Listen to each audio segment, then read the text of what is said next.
পুরনো ঢাকা জজ court room নং 12 দ্রুত বিচার ট্রাইব্যুনাল এর আদালত কক্ষটা আজ লোকে লোকাবরণ্য। শহরের বিশিষ্ট শিল্পপতি মাঝহারুল ইসলামের খুনের বিচার হচ্ছে। আসামির কাঠগড়ায় দাঁড়িয়ে থাকা লোকটাকে দেখে কিন্তু খুনি মনে হচ্ছে না।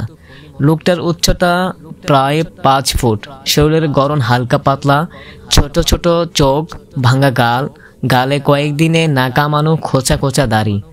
লোকটার পরনে ময়লা সাদা শার্ট আর কালো প্যান্ট, গায়ের রং কালো। একে দেখে ভিক্ষুক কিংবা ছিচকে চোর বলা যায়, তবে কোনো মতেই খুনি হিসেবে ভাবা যায় না। কিন্তু এই লোকেরই বিরুদ্ধে খুনের অভিযোগ আনা হয়েছে, আর যিনি খুন হয়েছেন তার পরিচয় এই শহরে কে না জানে। মাঝহারুল ইসলাম 5টা শিল্প কারখানার মালিক হলেও ওর প্রধান পুরনো ঢাকার তাঁতিবাজারে ওর 4টা জুয়েলার্স আর 2টি বন্ধকি দোকান রয়েছে। খুনের অভিযোগ যার বিরুদ্ধে রয়েছে তার নাম শামসু মোল্লা। তার বিরুদ্ধে প্রমাণ মিলেছে যে ছুরি দিয়ে মাঝহারুল ইসলামকে খুন করা হয়েছে, তাতে শামসু মোল্লার আঙ্গুলের ছাপ পাওয়া গেছে। আর ঘটনাস্থল থেকে পালানোর সময় পুলিশ তাকে গ্রেফতার করেছে।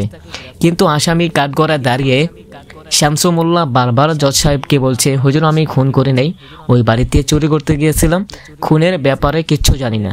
এরকম কথা সব অপরাধী বলে, আর তাতে কেউ কান দেয় না। তরুণ এক আইনজীবী হঠাৎ দাঁড়িয়ে বলল, ইওর অনার, এই মামলায় আমি শামসু মোল্লার পক্ষে লড়তে চাই। ঠিক আছে, আপনি প্রয়োজনে কাগজপত্র দাখিল করুন, জজ সাহেব বললেন। তারপর সময় শেষ হওয়ায় জজ সাহেব পরদিন পর্যন্ত এই মামলার কার্যক্রম মুলতবি করলেন। পরদিন সকাল 10টা কোর্টের কার্যক্রম আবার শুরু হলো।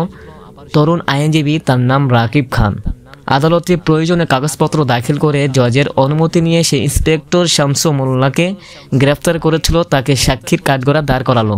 শুরু হলো জেরা। ইন্সপেক্টর সাহেব, আপনি কোথায় কখন আসামিকে গ্রেফতার করেছেন? তরুণ আইনজীবী রাকিব খান প্রশ্ন করল।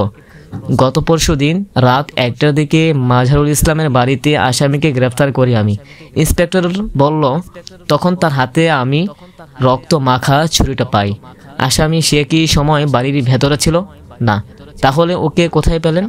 আসামি তখন ওই বাড়ির পেছন দিকে ড্রেনের পাইপ বেয়ে নামছিল, আর তখন আমি তাকে গ্রেফতার করি।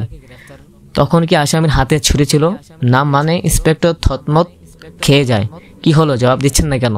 রাকিব খান উচ্চ কণ্ঠে জানতে চায়। কিন্তু ইন্সপেক্টর কোনো জবাব না দেয় তাকে সিটে যেতে বলল। তারপর রাকিব খান বিচারকে উদ্দেশ্য করে বলল, ইওর অনার, আসল ঘটনাটা কি তা আমি বলছি। আমার মক্কেল শামসু মোল্লা একজন ছিচকে চোর। সে চুরি করার উদ্দেশ্যে মাঝহারুল ইসলামের বাড়ির উপরতলা পানির পাইপ বেয়ে উপরে উঠে জানালা দিয়ে দেখে ঘরের ভেতর ডিম লাইট জ্বলছে।